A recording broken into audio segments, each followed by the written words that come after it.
Hi everyone, this is Kim with Abundant Life Tarot, and you know what time it is. It is favorites time, and we are looking at April favorites. So let's get right on to it, shall we? So let's see, favorites in crystals. The crystal that I was working with quite a bit this month was rose quartz. I did a lot of love readings.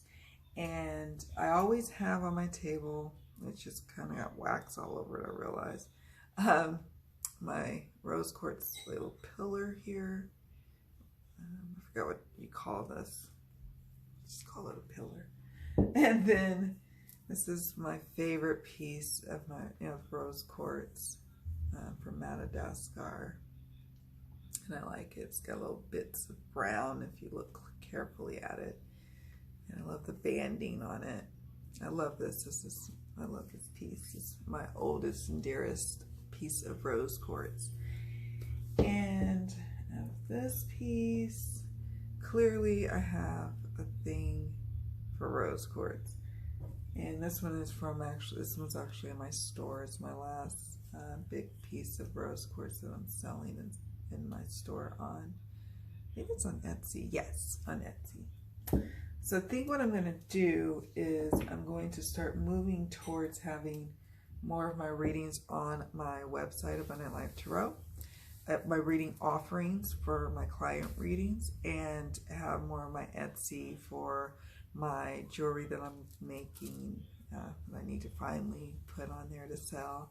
Crystal sells, and then also whenever I make smudge sprays, maybe put that up on my Etsy store, because it's easier with Etsy to sell push product, I should say, to sell product than to deal with the services piece. I mean, I've been doing great with Etsy and as far as like Etsy and my readings, but I think I would prefer to have my readings being booked on my website and then my sales being on my handmade stuff on Etsy, like what it's designed for. So that's the dream. That's out there at some point in the future. Anyways, so the other stone that I had moved from upstairs in my bedroom to downstairs on my reading table is my blue Kyanite. And I had this gorgeous piece that I ended up selling, and I'm regretful that I sold it. But this one is also a stone that's been with me for a very long time. I don't remember when I bought it, or got it, or where, or how. I mean, it's been years. And I really believe it helps with my throat chakra. And as far as it being on my reading table, it feels more appropriate there than it did in my bedroom. I think that it was doing too much in the bedroom, and now I feel like I have a more peaceful sleep since this little baby has moved downstairs. I have to almost move my talkative stones, if you will, my inner highly vibed, highly energetic stones downstairs. And yeah, this would be one of them that goes downstairs. As is, this is not one I was going to talk about, but I think I should mention it. This one can never be upstairs in my room by my bed. This is rough fluorite. I love this piece. It is gorgeous. My son, my oldest, who also collects crystals like I do, he loves it as well. But he also admits that he has the craziest dreams when it's near his head, and I do as well. We just happen to be able to feel the vibrational energies of the stone. He says it looks like the ocean, like the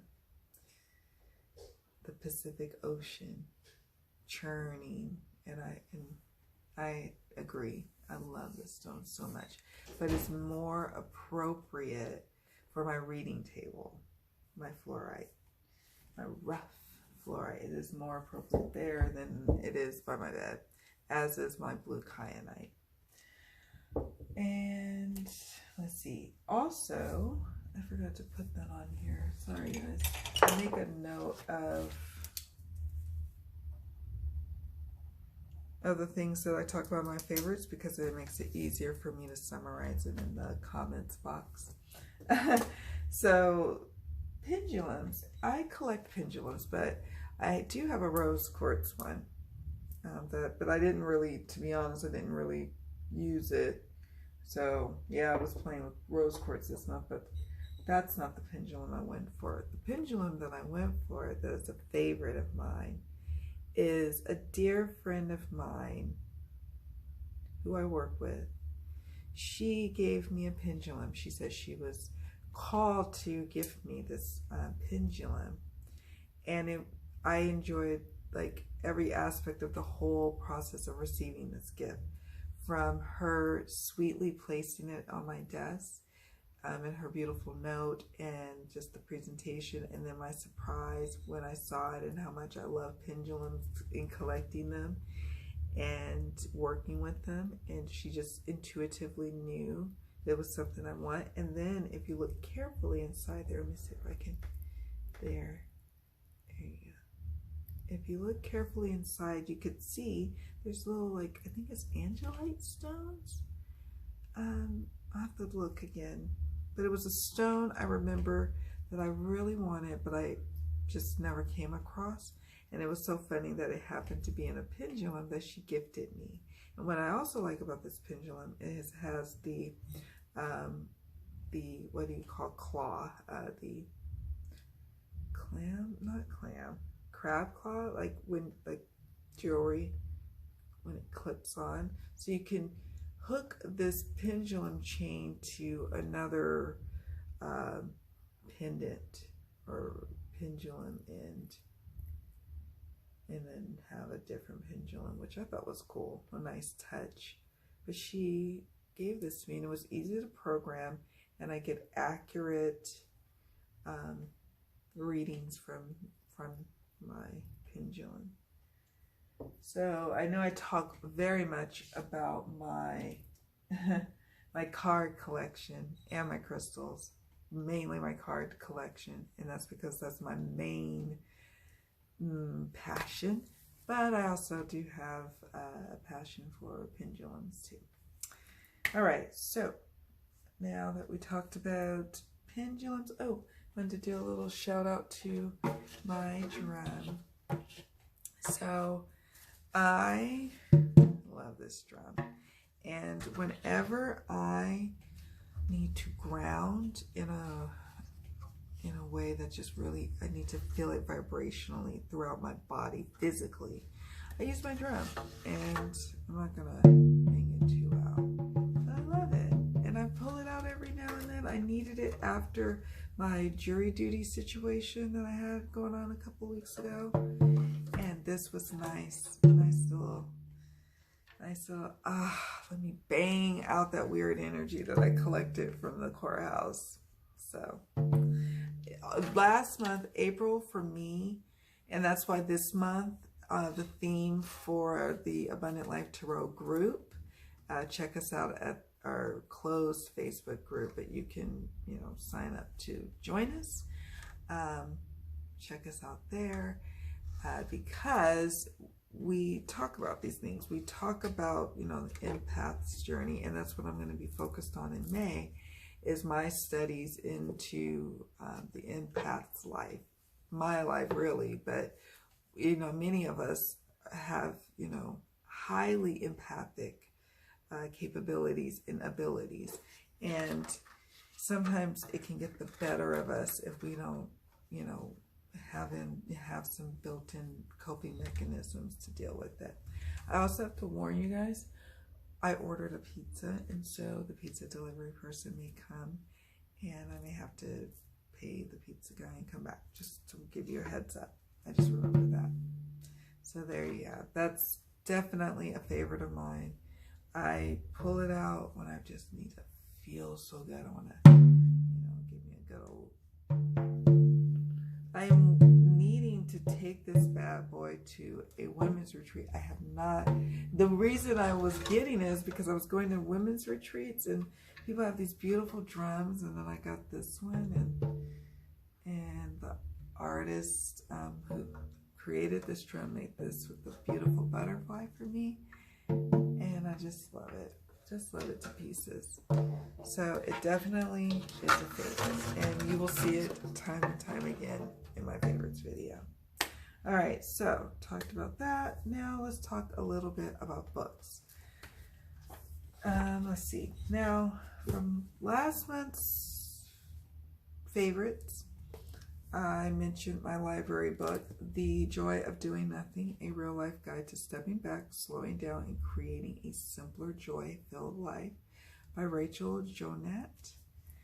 This is a good book. I enjoyed it, and it has some cool tips here. Let's see. It says, work around the rhythm of the household. You know, and I agree. You have to do that. You know, it says here, maybe you wake up 15 minutes before everyone else or stay up a little later to get that calm and quiet space and time. And that's something I do just all the time. I have to. My husband would prefer if I would go to bed at the same time he would, but he also understands that I need that little time. And it's usually, unfortunately or fortunately, depending on how you look at it, it's usually work related that's keeping me up in that extra time. But I would like to get back to it being my quiet time, a meditative time, and maybe, you know, move the work time to an earlier part of the evening if I can. It says, or you might incorporate your pause to do nothing in the transition time between the evening meal and evening activities, like I just mentioned.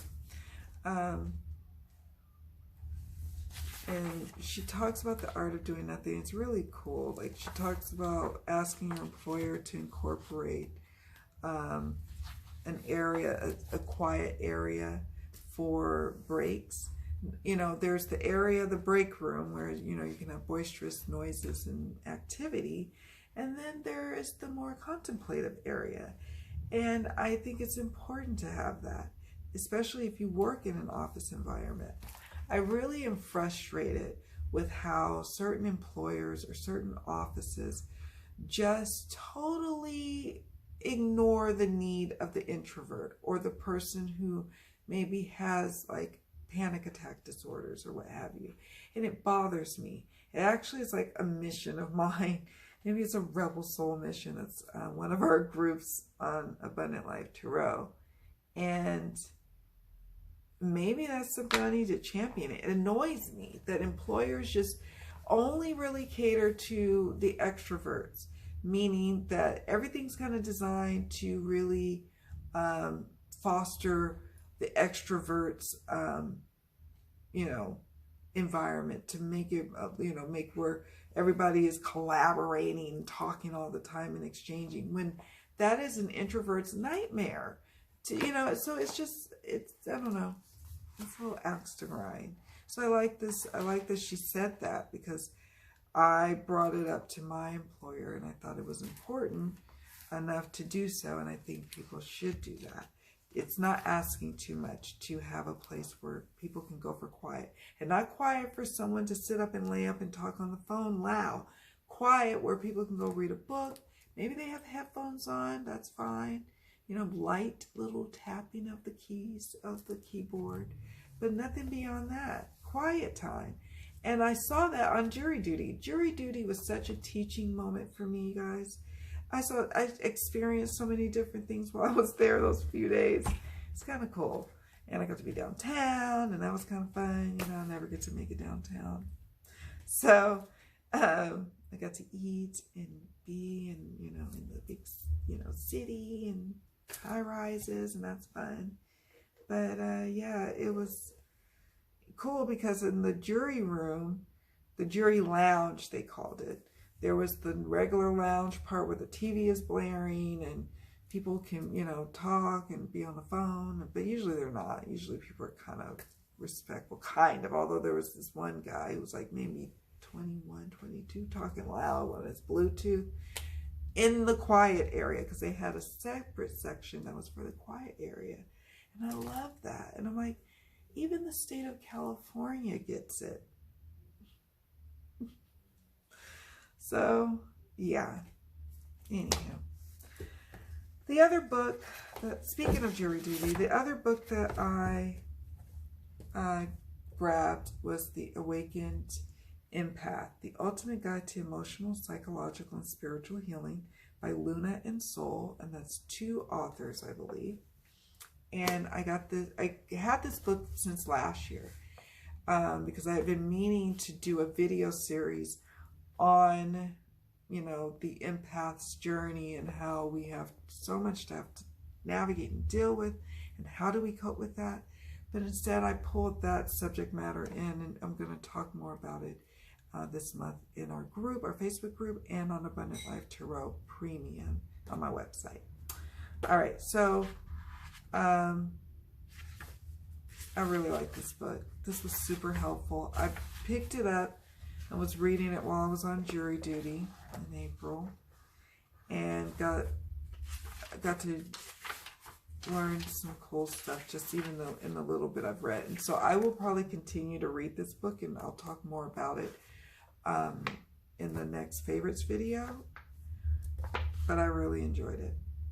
Empath Wellness Self-Assessment. So kind of telling you, it's a good check-in on how you're doing periodically, if you need to be working a little bit more on your protecting your energy. And it says, what type of empath are you? They have claircognizant empaths, emotional empaths. Claircognizant means clear knowing.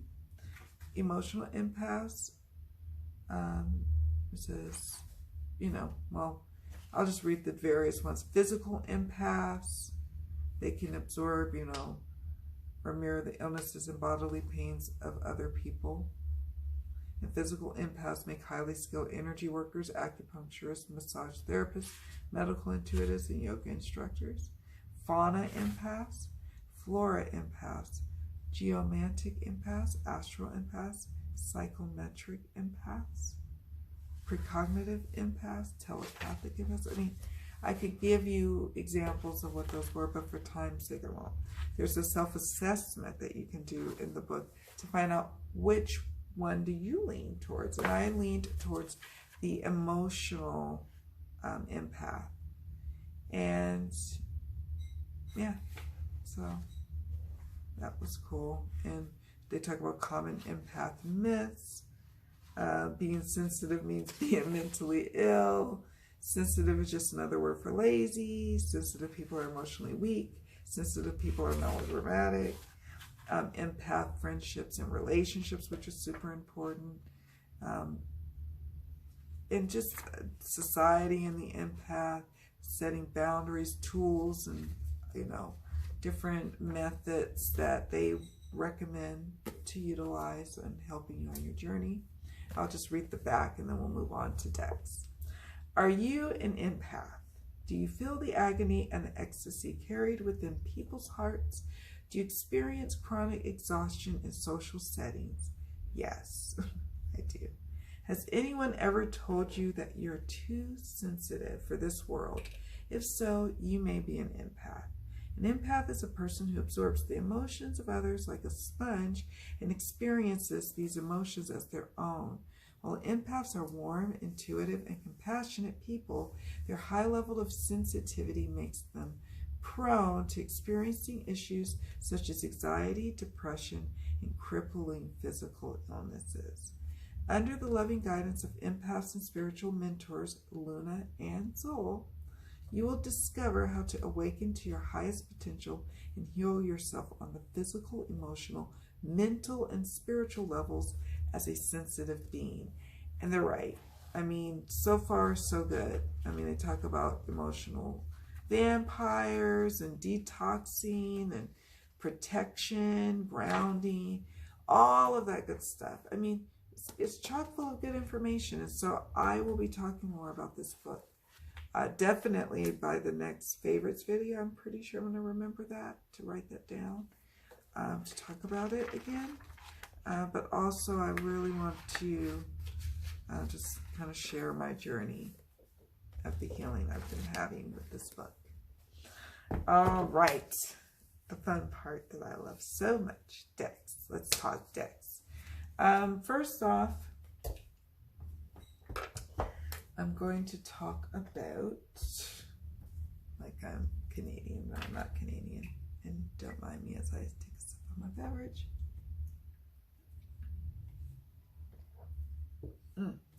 Okay. Dreams of Gaia Tarot. Coupled with Raven Phelan's Messenger Oracle. I've been using these decks definitely in the first part of the month, and it's just been so helpful. I think I might even consult it after I do this video. Like, it's like my big sis of decks, and I love it. Here's the backs. I'm keeping a lookout for the pizza person. Sage. I believe I've done either a deck in focus or an unboxing. I can't remember. It's been a while. Faves on this deck. So check that out if you want to, you know, look at a flip through of it. But I just really love it. I love the guidebook. I mean, it's wonderful, this guidebook. She has key phrases, she has key words, she has you know, obviously the reverse meanings, the upright meanings for the majors that she's created. She has a past, present, and future position as well as reverse. This guidebook is amazing. It's thick. She did make more. It is her tarot. It is not a traditional, like, you know, Rider-Waite-Smith tarot. Another. But I'm okay with that. And I use this deck for readings for myself because I do enjoy her guidebook so much. It's well written that I like to journal with some of the meanings that I find in the guidebook. So I just really enjoy, I really enjoy this deck. It's amazing to me. And I know either people love it or they don't like it at all. And I see it from time to time traded. Not all the time. Or like, you know, you see in those, I don't really check out those boards anymore much. The ones where they're selling tarot decks or trading them and stuff. I would see it and I'm thinking, not me. Keep in mind, I love my deck. So that's that. And I did a giveaway. So I was using the deck like in the later part of winter. I was using this deck, or the Dreams of Gaia, and the Messenger Oracle. And I said, I want to do a giveaway of these two. There might be people out there that still don't have them. So I want to share this. And so it was cool to be able to do a giveaway with it. And these decks talk so well with one another, obviously, because it's created by Raven Phelan, the same creator of the Dreams of Gaia, is the creator of the Messenger Oracle. I love this. Time to ground. Oh. Be without malice. And I did do an unboxing, so I won't go into that. Go into all the cards here. It's got a sweet little guidebook. And both of the decks, the Dreams of Gaia and Messenger Oracle, is Blue Angel. So you can easily get these sets, I'm sure. All right, so that's that. We have the Soul Trees Oracle. I worked with readings for others primarily. Here is the little white book, which is actually good, you know. There's some meanings that are not included because she expanded this particular, I think this is, does it say which edition? It's just the deluxe edition, but it doesn't say like first, second, or third, or etc. It doesn't say on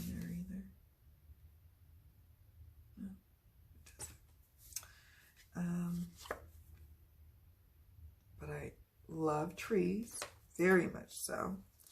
And I love her artwork, and I just adore this deck.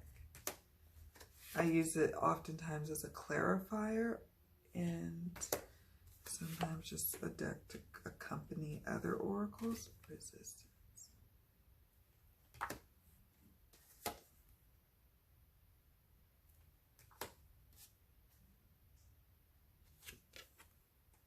One moment, guys. I just want to make sure I didn't leave on the oven, because then I got this thing where I'm like, I think I want a pizza instead.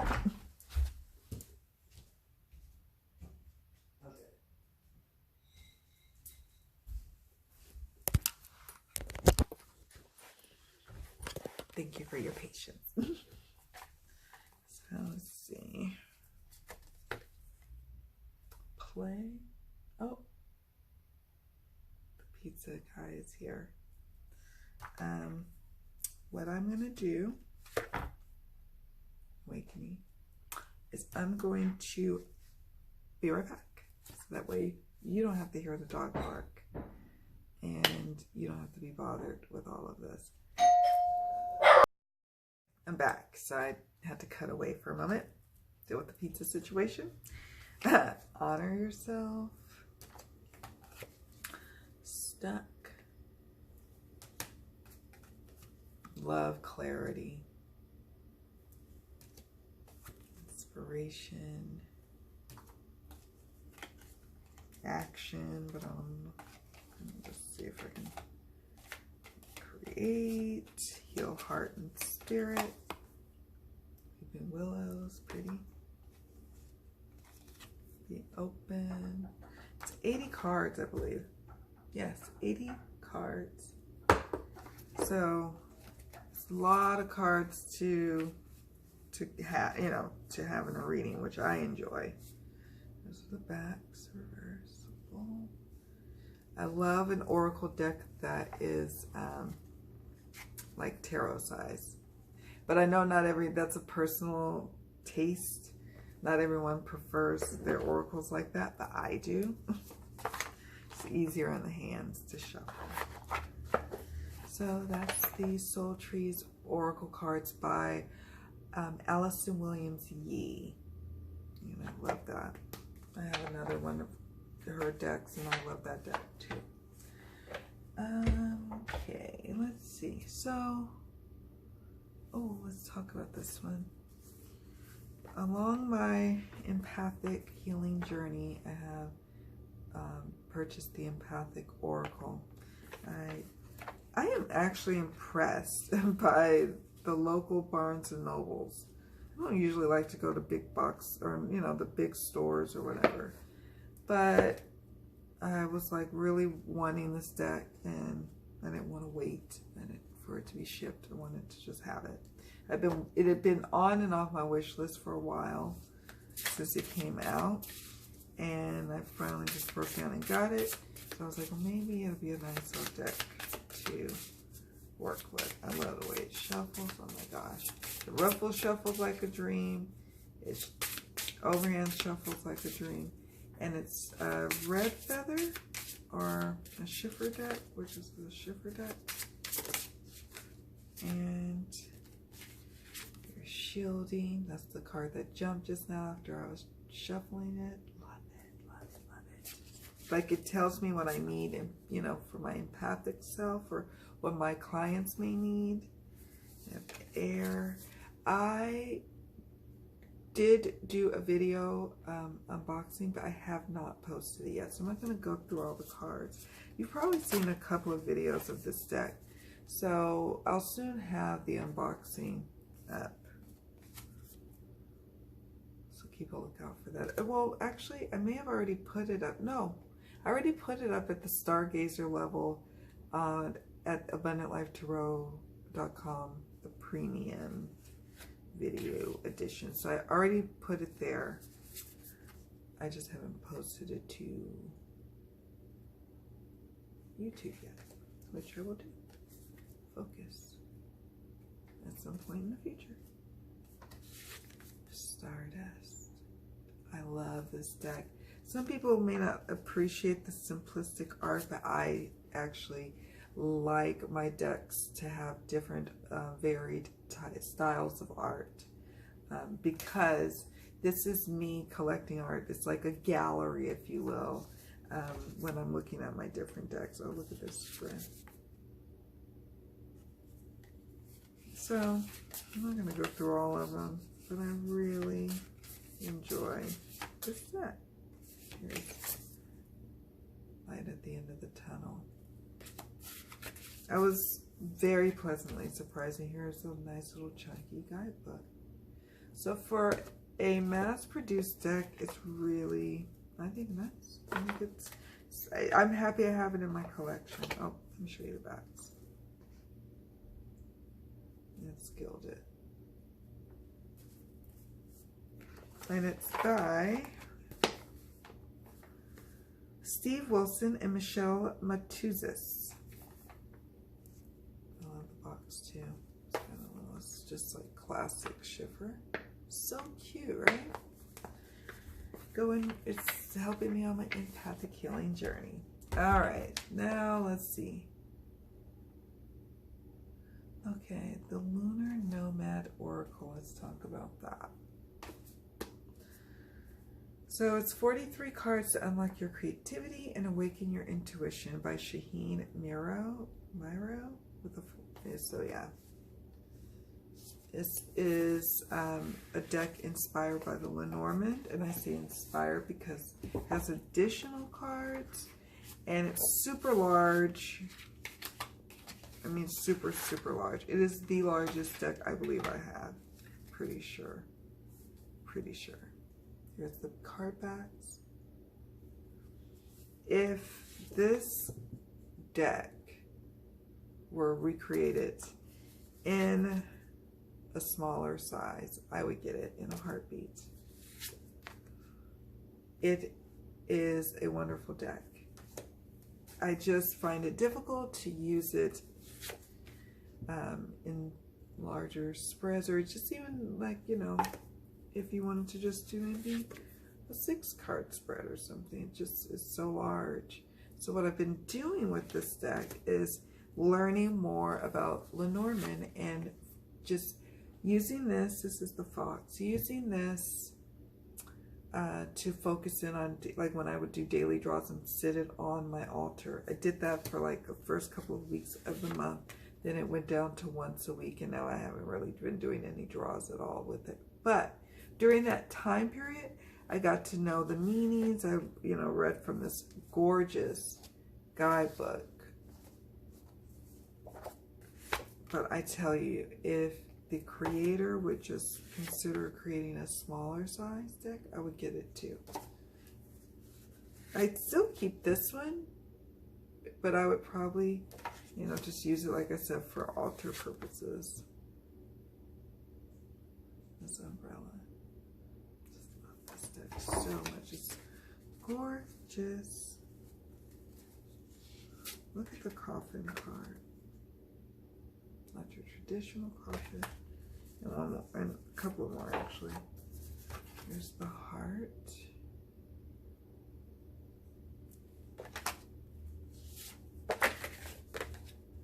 Anchor. Gorgeous. I'm always a sucker for a color palette like this, with that beautiful pale blue with the coral up against that, and the stark black. I love that. Dog. All right. So I really enjoy that deck so much. It gave accurate readings for the daily draws I was doing, but like I said, I have not used it really for a reading for anyone else, and because it's just not that practical for me. All right, so let's see, we're winding down. Sorry guys, you know me and my long videos. I actually really do, when I pull these out for favorites, these are really ones that I'm like, I really want to talk to you about and share with you. The next one is the Inner Compass Oracle. This is an independent deck by Heather Hopes of Intuitive Art. And it's such a sweet little deck. I think it's from Germany. I think she's from Germany. Let's see. Here's the card backs. Love it. Guide. The only kind of, you know, but I get it. It just, the only kind of thing I'm like, a little disappointed on is the size of the keyword. You can barely see it, but I also get it because this is a smaller card, so I get it.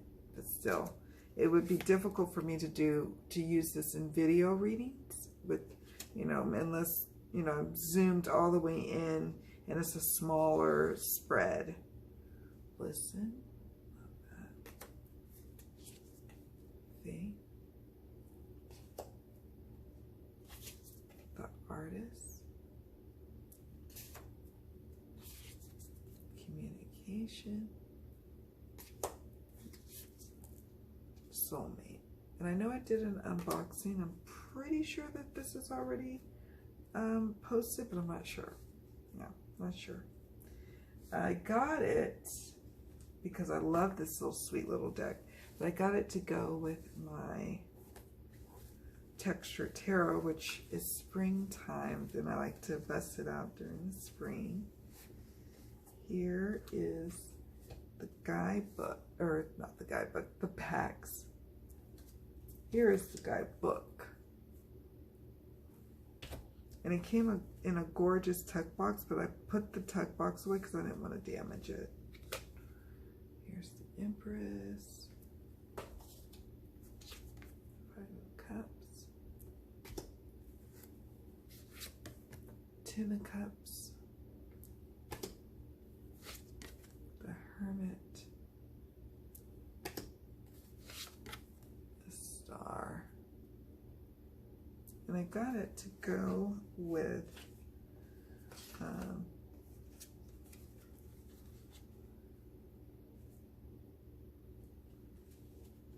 my textured.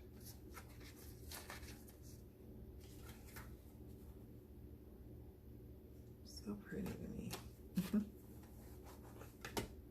Do you see that Hermit card? Check that out. All kinds of good feels from that, and the 10 of Cups.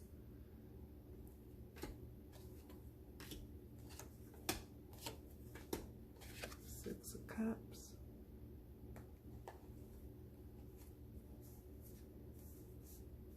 Let's see.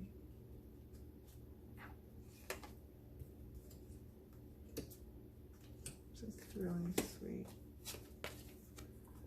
Moon.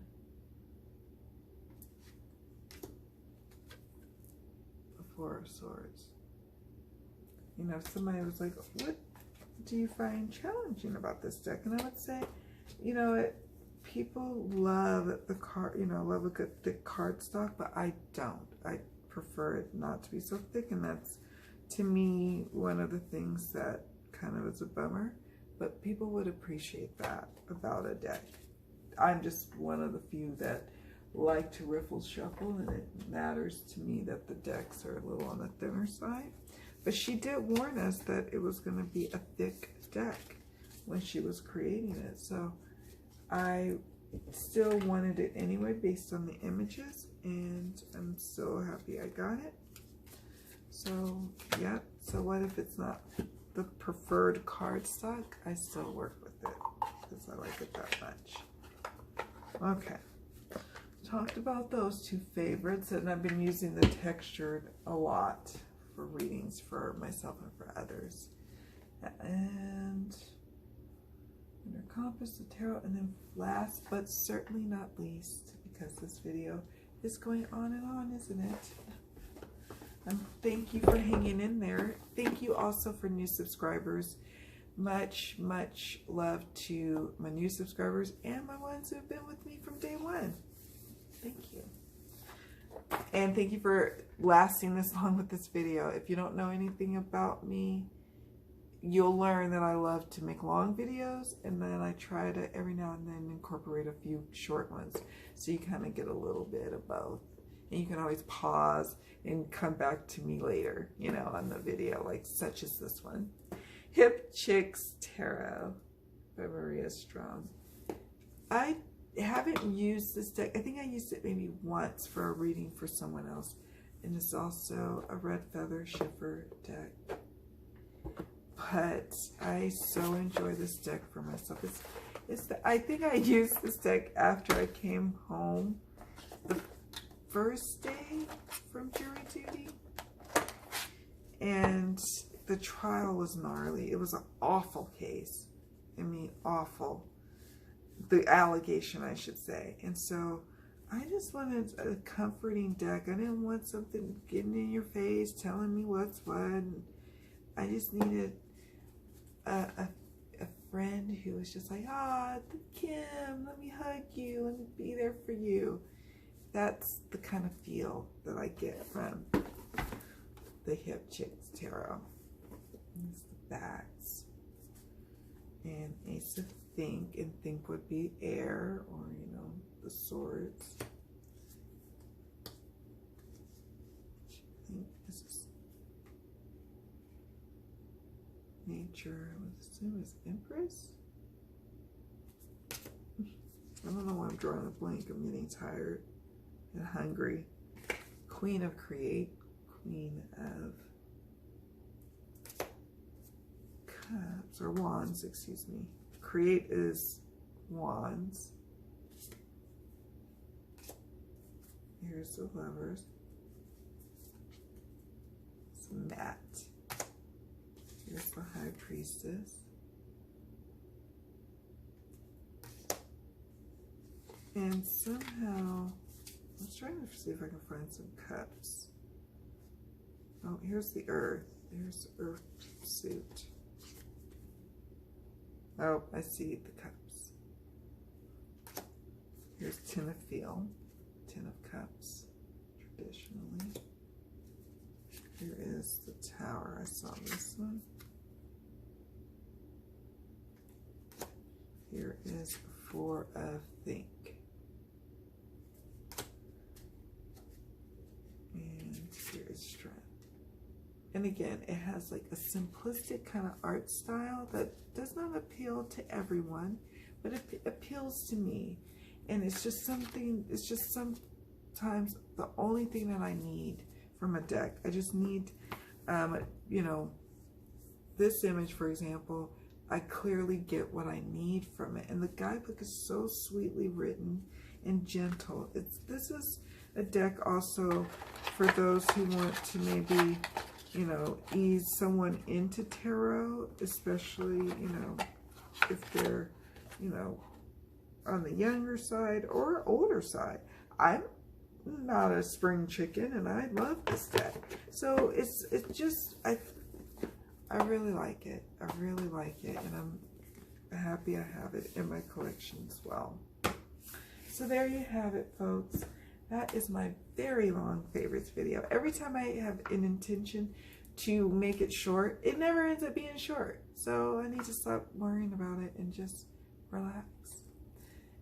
Thank you all so much for watching. Much love, many blessings, and I'll see you all in the next video. Bye.